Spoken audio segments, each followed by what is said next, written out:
And the way I'm asking Captain Okweyo, are we going to, why the bombing of the airport is going on? Before I knew what's happening, was he yanked the airplane up in the air. I said, Jesus Christ. When we got a safer to about 20 feet, he banked the airplane to the left and went over the lake. Flew over the lake, low level, about 200 feet above water, to beyond Kampala, Portobello area, beyond Portobello, towards Ginger. And we went up, high up, said, I'm going to, before we go to Soroti, I'm going to fly over home to tell them we are alive. So I said, he asked me where my home was. I told him where my home was.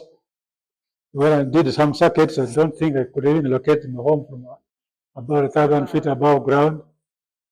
Then when I flew over to Tororo, did another circuit, and I went over his home, went to Soroti. That's how we end up getting Soroti. With 15 shillings in my pocket. We were welcomed into Soroti,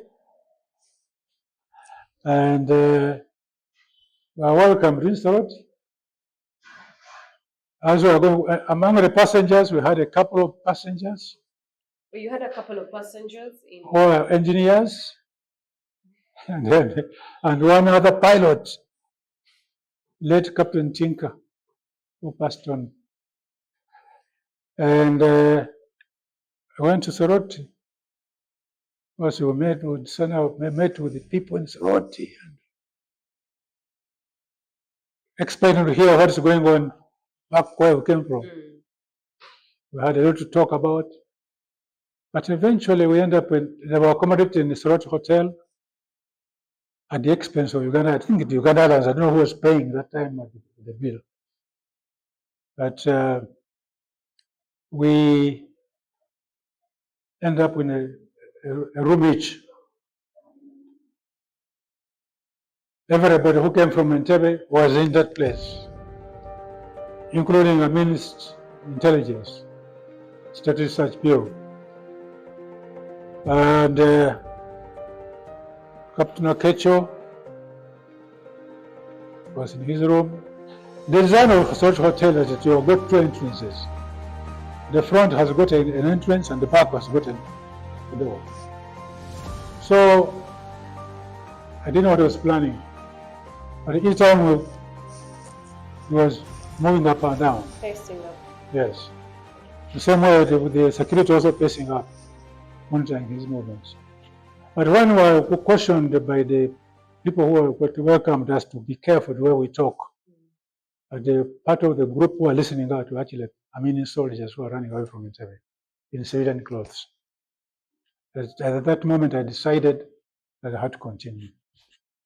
My stay in Entebbe in Soroti was limited. So I only had 15 shillings in my pocket.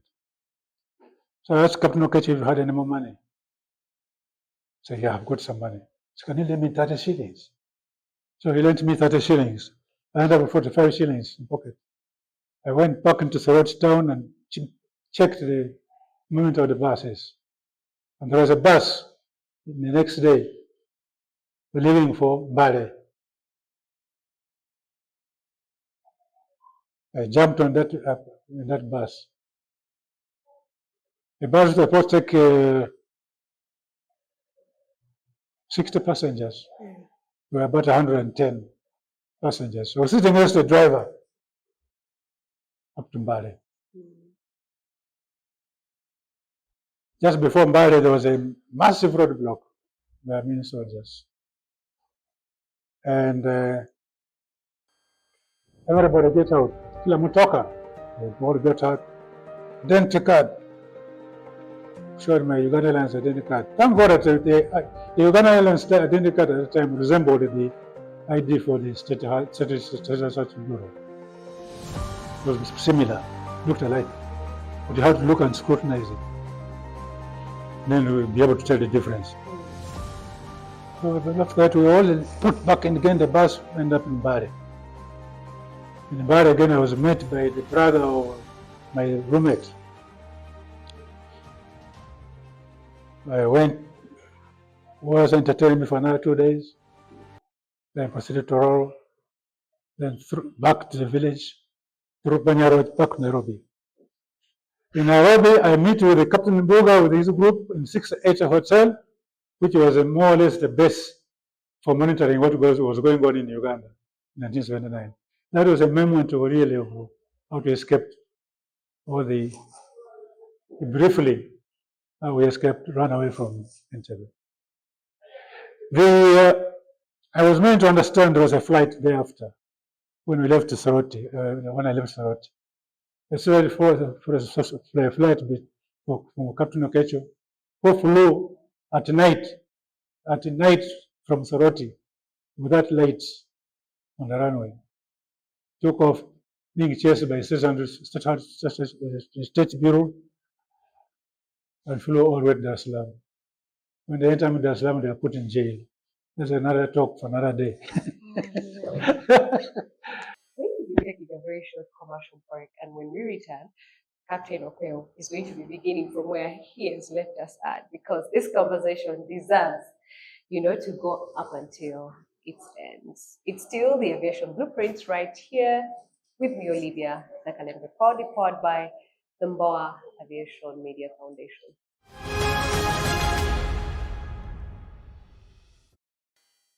A very welcome back to you, our dear audience, right here on the Aviation Blueprint. Captain Okweyo's conversation gets a bit scary and then exciting, and then it leaves us hanging, anticipating.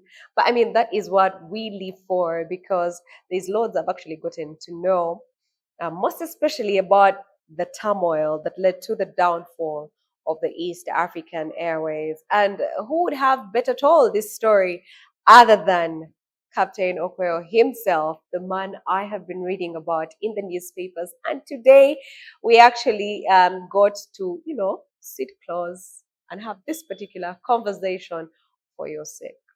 Yes. Our social media platforms are very open, so please do interact with us as we get to wrap up this particular conversation. Captain, we are getting to the close of this conversation, but we still have some pressing questions that we wanted to put across. If we are to get to compare and contrast the aviation sector where you set foot in and what we currently have, give me some comparisons. Let's compare and contrast.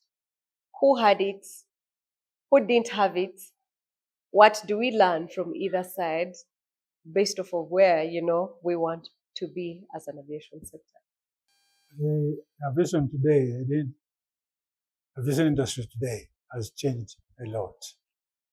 To the good side, it's a lot safer than it used to be.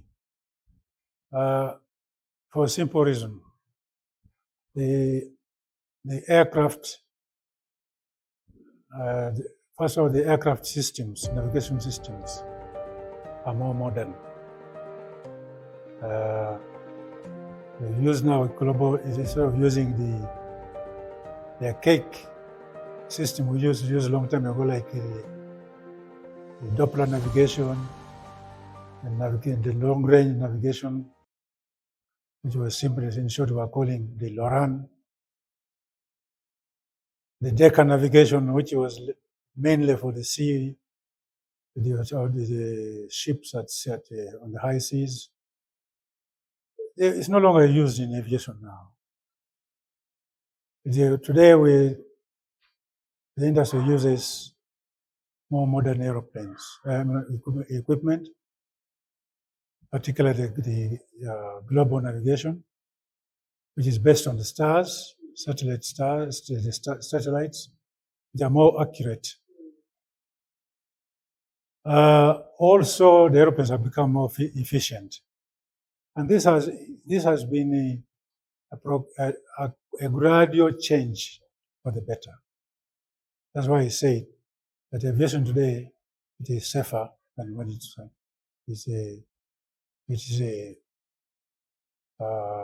was those years when we joined. The other bit is that when it comes to training today, it's slightly more expensive. It's quite expensive today, more expensive than it used to be those days. I would like to believe it was about $50,000 for a complete course. Right now, to get a good and effective air training organization, you're talking about a minimum of between $70,000 to $100,000. That's pretty expensive for an average African aspiring pilot, really. So that's a bit expensive today. And on the side of safety, aviation is changing, it's dynamic, it's going to improve. Also, the navigation equipment, the ground navigation equipment has changed a lot to the better. And the air traffic control systems also have changed. And all this it has improved on the general air safety.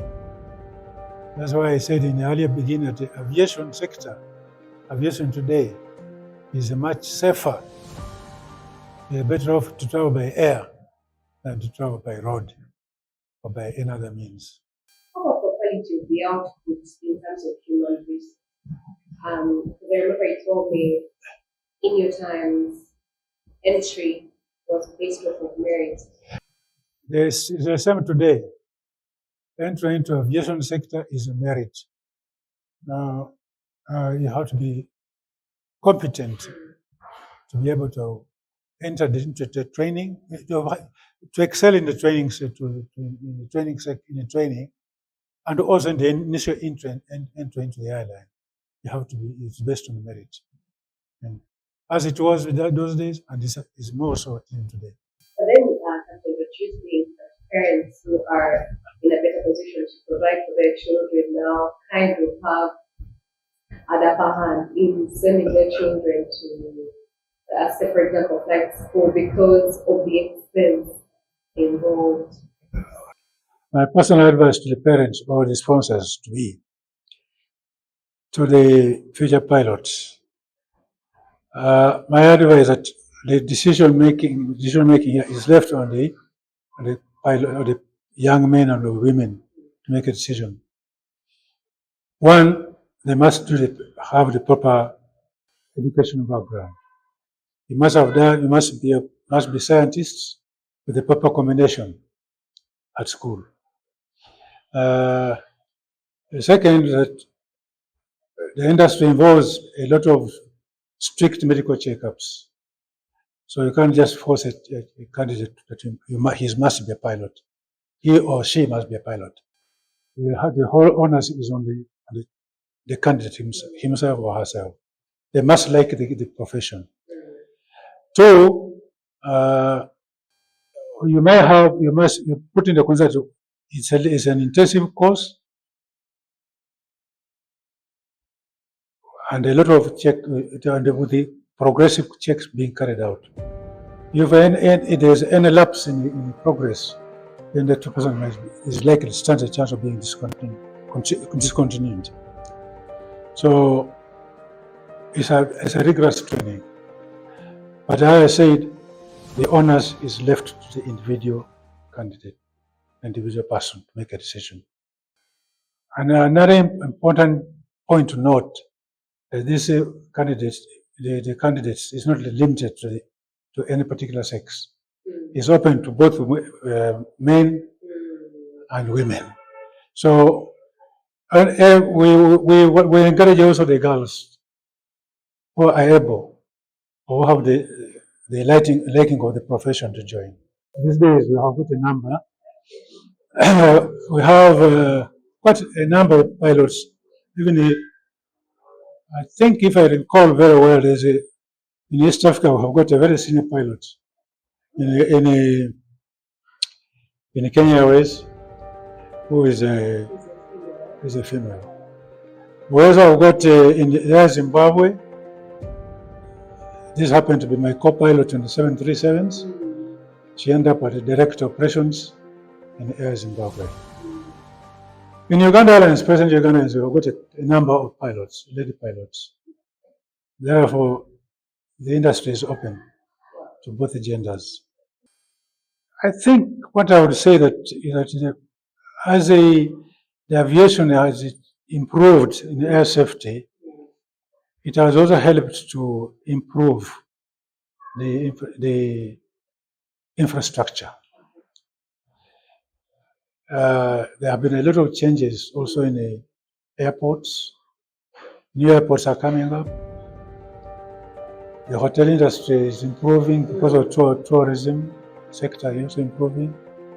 So as you get new infrastructure coming up, we're also getting more jobs being formed for the young generation. So, Captain, throughout our conversation, I noticed you hinted on a couple of challenges here and there that the profession has been facing, throughout the ages. Could you speak now in more specific terms to some of those challenges? With one being the pay, the time that pilots are supposed to be subjected to work. I saw some of those, come through a bit vividly throughout our conversation. One of the challenges, the challenges are on the side of the operator, really, to try as much as possible to stick within the regulations. It's very restrictive, particularly in duty times, flying times for the crew, maintenance requirements. In short, to comply, to as much as possible, try to comply with the requirements of the Civil Aviation Authority, which actually conform to the ICAO requirements. On the side of pay, it's a challenging thing to everybody, but also the operators have to conform. Because if you consider spending a lot of money training a crew, and then you don't pay him properly, is bound to be poached by other operators who are closely monitoring for the ready personnel. Those who are ready, properly qualified or properly rated, and they are not being underpaid, there's a chance of losing them to other carriers, other operators. So I highly recommend that the pilots, the flying crew are properly paid. The other challenges to the young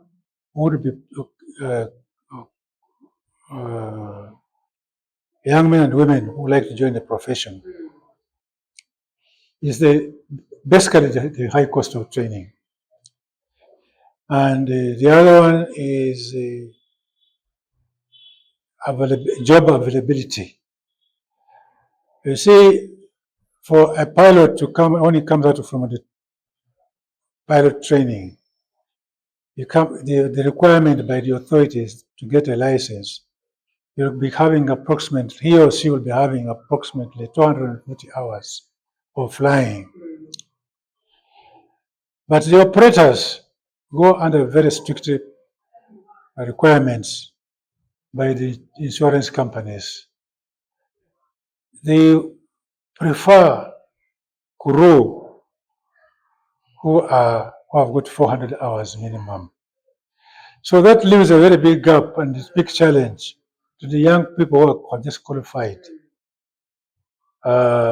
with the 250 hours. So somehow they have to find a way how to make the 150 hours. This now forces the operators to look for the people who are already qualified, who meet that requirement. And they end up hiring people from other airlines. And some of them end up maybe expatriates. The other challenge in aviation, particularly in Uganda, is the discrepancy between the local pilot and the expatriate pilot. You get an expatriate pilot with the same amount of qualification being paid a very big differently. Okay, I will accept that the expatriate is an outsider, but the differences, the discrepancy shouldn't that be that great. Because they are doing the same amount of job under same procedures, comply with same restrictions, same challenges. The operator should endeavor to minimize those big differences. The other bit I mentioned is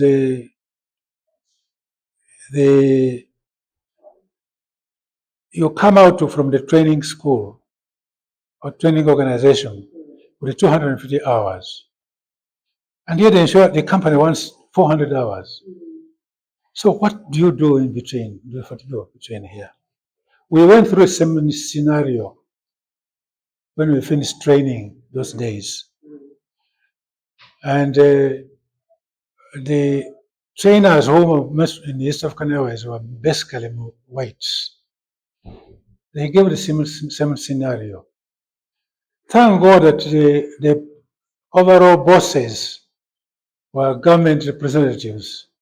They stood on their feet firmly and said, we are willing to take the risk.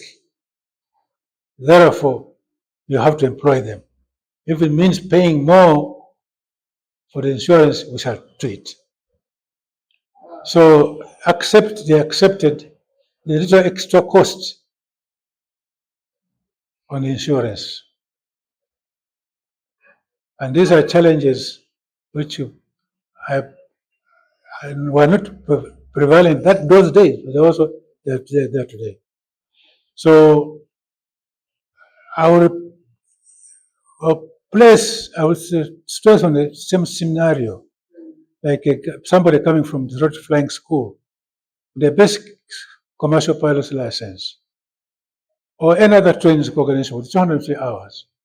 To join the Uganda Airlines today, the insurance will require him that you should have a minimum of 400 hours. I leave it to the employers, see what to do. But I would expect the employer, and particularly a big employer like Uganda Airlines, to stand at risk and take the chance. So long as that young man who is coming with 250 hours, young man or young woman coming with 250 hours, has got a good merit, a good background of training, and you believe that he is worthy employing, to take the risk and employ the person. That's my view. Indeed makes sense. Yeah. I will urge improvement in the air navigation system.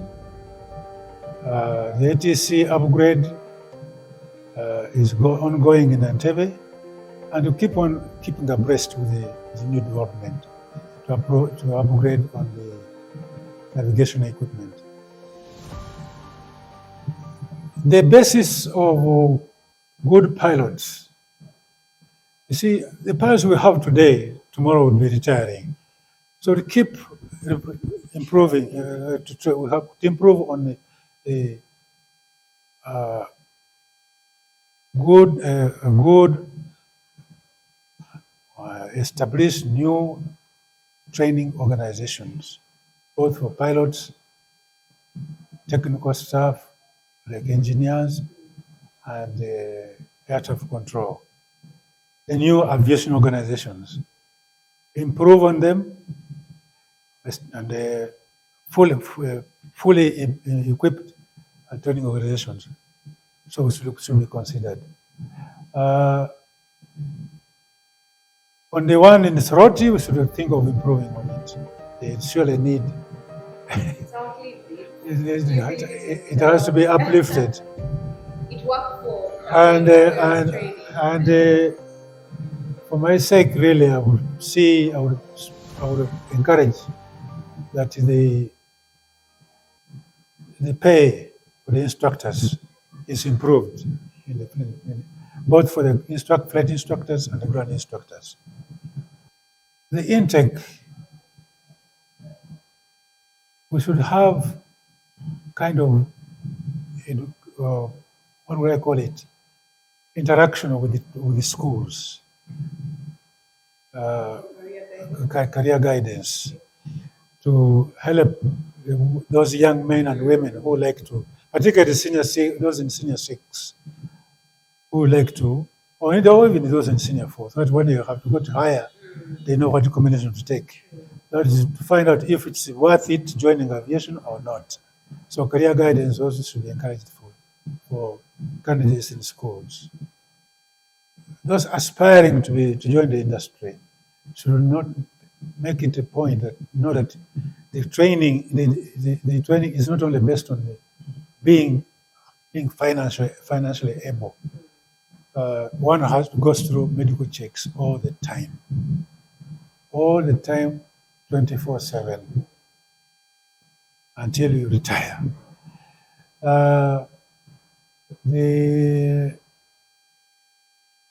You also do checks, professor checks, continuously until you retire. So it's not a one-off job, one-off check. So those aspiring, you have to be at your best. they are their best. Last but not least,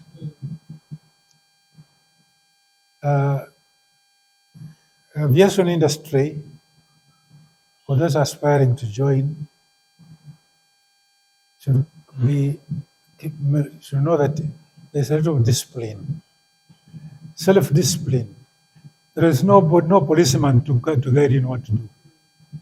There's nobody to tell you what to do. You have to be ready to comply. There are no shortcuts. There's no, if you are supposed to do a medical check, you have to do a medical check. If you have to report on duty at a certain time, you have to report on duty at that time. If it's rest period, you have to rest the rest period. Nobody is going to follow you up. But it's self-discipline is paramount. On a personal basis, I've learned a lot, really. Well, I've touched a few, but I've learned a lot, basically, in time management. I've learned a lot in managerial skills, because here we are dealing with people. You have to pro people. You have to learn how to work with the people, irrespective of his culture or the upbringing or race or tribe. So I've learned a lot. There's also leadership. As a captain, you're supposed to be a leader, or a team leader. And all this is put forward now in a course, which is in a training requirement, which is called the Cockpit Resource Management, where you learn how to learn or stress on being a leader, leadership skills. Yeah. I said when I joined civil aviation, I learned a lot. And I said most pilots, when they're flying with a registered air operator, they have met all the necessary requirements to be able to get an air operator's license. They do everything for the pilots. But in the challenge is until you join the CAA, Civil Authority, that you appreciate what these people are doing. You learn a lot. There's a lot of learning in what you can CAA, particularly inside of regulations. And I had the chance, the luck, to join Civil Aviation Authority as the flight operations principal flight operations inspector for 5 years. That has really helped me to learn more. So that the 2 years I was joined the Uganda Air Cargo as a captain of C-130, I did what I could to help them keep afloat and how to comply or try to comply with the requirements of Civil Aviation Authority. The other bit, I don't know. If we were on the bit of lessons, any other lessons that you've learned throughout your The other lessons is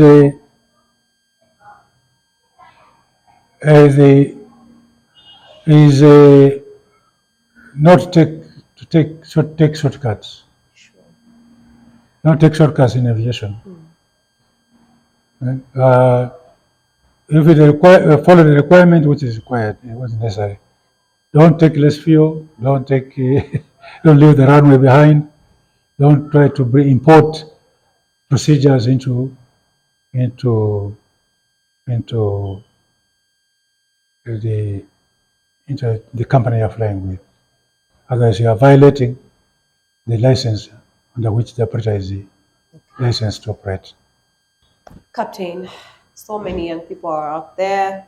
As I remember when we were young, when they would ask us, what do you want to be in future? I would say, I want to be a pilot, I want to be a pilot.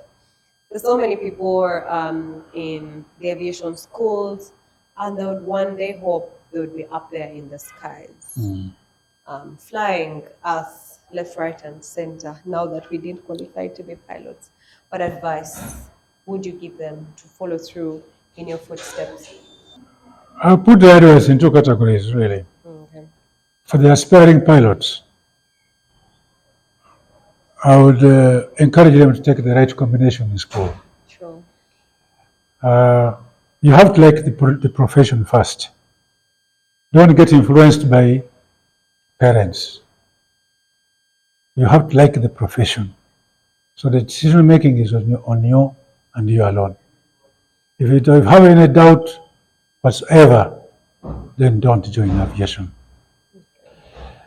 And the existing pilots who are up there, I would still encourage you all to maintain the skill that was imparted to you all these years of training, both at school and at the ATOs, that is the aviation training organizations, and the training which is still going on within your respective companies. Keep it up. Don't cut corners. Don't, when you make a decision, make the correct decision to safeguard your license. Don't do what in your opinion should not be done. Don't break any regulations. And last but not least, if you use a checklist, there's no memory item. Remember that the heroes are 6 feet underground, and I hope you maintain the standards, keep the skies safe. Okay, that is where I was going, but the second other point on the bit of discipline, you wanted to speak heavily to that as well. The discipline, I've more or less covered in what I've just said. Sure. The discipline is paramount. There's no policeman in aviation, but just self-discipline. And that encompasses everything, like use of checklist. All is included in that bracket. Self-discipline and keep the skies safe. That's all. Thank you so much, Captain Okweyo. We began off this particular conversation on a personal beat, so why not allow us to still end it on a personal beat? Is there this one moment that you're most proud of in your aviation career? And in case it's there, which one is it? The day I retired. No, Captain. I have a real, I have to say this because as a young man, I used to tell everybody, including my wife, that I was going near God.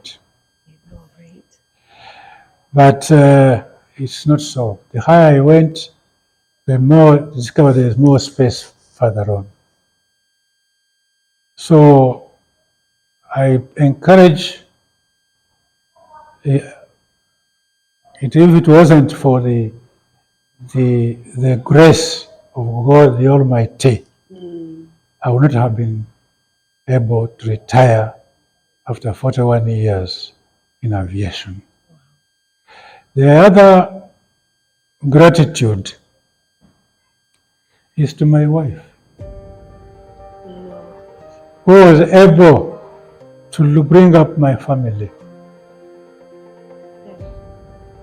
who was able to endure all the bad manners I had, to bring up my family to where they are today. And so much so that two of my young men and two of our young siblings are pilots. No. Oh, gosh. That's so interesting. Not just ordinary pilots, they are good pilots.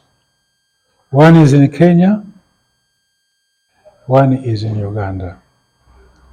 And that's why I have to give gratitude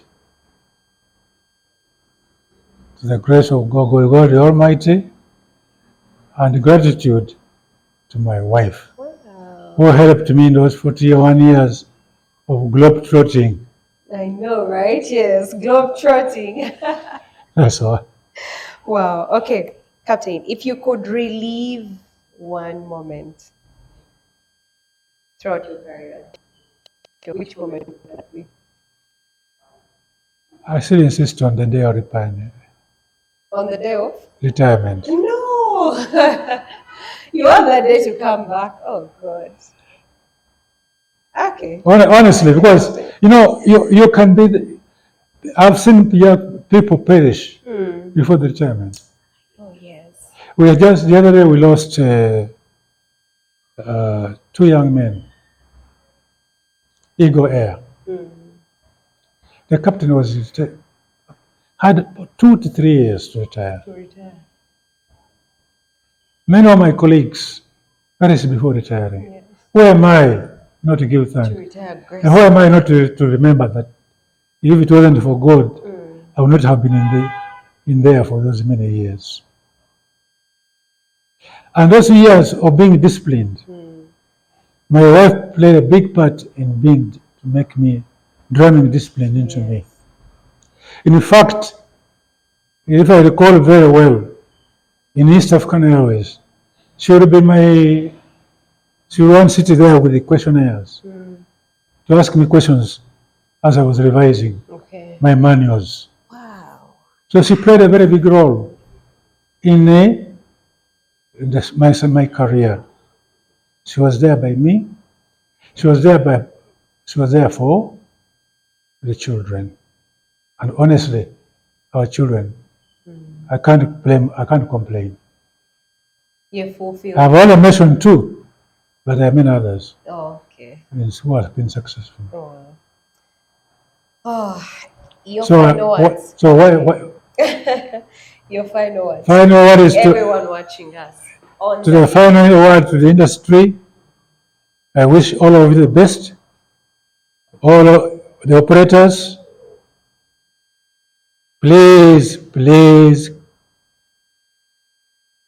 try your best to comply with the requirements under which you obtained the operator certificate. Don't cut corners. For the pilots, try your best to remain focused and disciplined, and let's work as a team to keep aviation safe. As our sky is safe. Thank you very much. Thank you so much, Captain Okweyo, for sparing time to speak to us. You're such a gem in Uganda's aviation sector. We have been looking, throughout the country for stories like yours, and we are so blessed to have had you right here on the Aviation Blueprint. I know for sure you had some more stories for us about the turmoil. We're going to be having those off the camera, yes. Because would not really sum up everything right here on the Aviation Blueprint. You two have been such a beautiful, amazing audience, and it is your views that keep us going. So why not continuously interact with us to get the Aviation Blueprint to the next level? One of the things I've actually also picked from Captain Okweyo is that his legacy will definitely still live on through his children, because guess what? Two of his children are pilots as well. Looks like we shall be having an interview, with with two of Captain Okweyo's children. It's been such an insightful discussion, and let me hope you out there have as well benefited. Olivia Nakalembe is my name. This is the Aviation Blueprint, where we let the cat out of the bag regarding any issue in Uganda's aviation sector and beyond. For now, it's a bye from me and the entire crew right here at the Aviation Blueprint. Until then, stay blessed.